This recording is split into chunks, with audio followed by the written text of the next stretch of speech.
Today, the Pokemon Company has given us a new Pokemon that has been revealed for Part 1 of the Scarlet and Violet DLC, the Teal Mask. It started with a video talking about its backstory, like a small video type of thing, which you can see playing in the background now.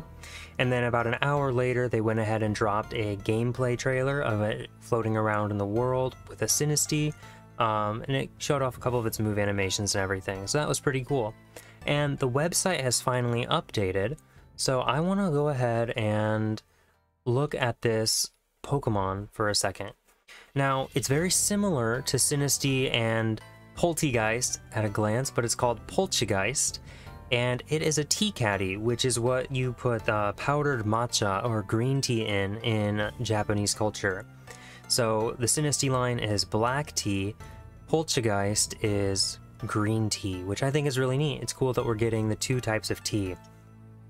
Here it says, it may resemble Sinistea at a glance, but Polchageist is actually an entirely different species of Pokemon. Now, for me, I think that means there's one of two things.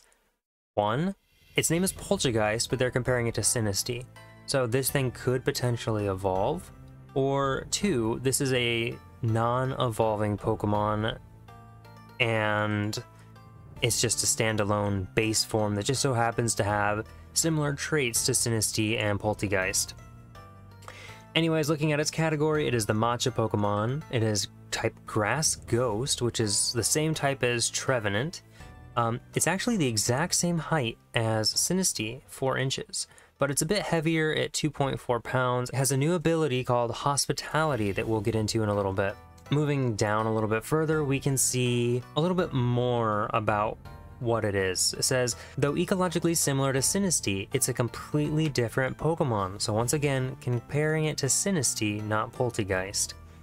Polchageist has a swirl pattern similar to the one that's known to be Sinestea's weak point. However, one thing that sets these species apart is that Polchageist's swirl is not its weak point. After a target is sprinkled with some of Polchageist's powdery body or eats food dusted with it, Polchageist drains their life force and absorbs it as energy. So it kind of absorbs life energy in a similar way to Sinistea, but Sinistea you have to drink the actual Pokemon for it to steal your life force. Whereas this one, it doesn't have to be near, you don't eat, well, it can sprinkle its powder on you or dust your food with it. And because of that, in the video they said that nobody in Kitakami uses matcha because of this Pokemon. They don't want their life force stolen. But where can we find this Pokemon? It says it lives in old houses and may even patch up broken tableware. Polchageist has a liking for old houses and may make its home in them. By day, it remains still in cool, dark places, but once the sun sets, it begins to prowl around towns and their outskirts. It sometimes mends cracked or broken things. It gives us a huge example of all the broken things it can fix in the trailer as well.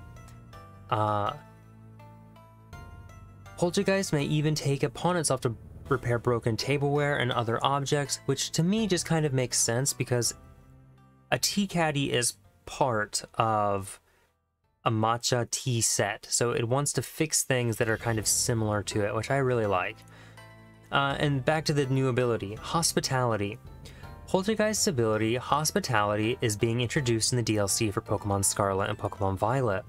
When a Pokemon with this ability enters a battle, it showers its allies with Hospitality, restoring a small amount of the allies' HP.